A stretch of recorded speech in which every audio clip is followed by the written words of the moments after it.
अस्सलाम वालेकुम, मैं हूँ आपकी मेज़बान कुलसूम सिद्दीकी। प्रोग्राम सोचना होगा के साथ।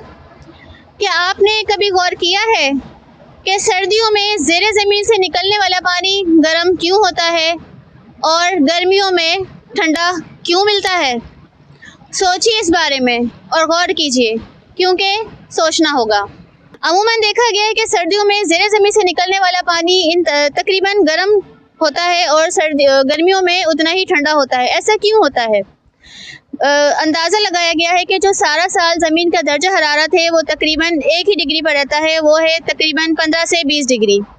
इसी तरह ज़मीन के ऊपर का दर्जा हरारत मौसम के हिसाब से बदलता रहता है। सर्दियों में दर्जा हरारत नीचे चला जाता है और इसी तरह गर्मियों में दर्जा हरारत ऊपर चला जाता है।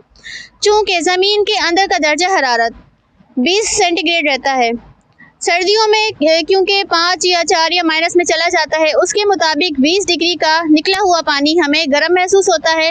और इसी तरह से गर्मियों में जब दर्जा हरारत उरूज पर पहुंचा होता है 50 या 55 डिग्री पर, तो वही 20 दर्जा हरारत का पानी हमें ठंडा महसूस होता है।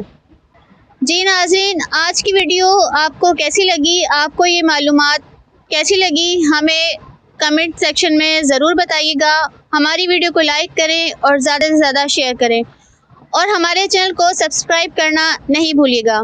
आपसे मुलाकात होगी एक नई वीडियो में एक नए फैक्ट के साथ। तब तक अपने मेज़बान को इजाज़त दीजिए। अल्लाह हाफिज़।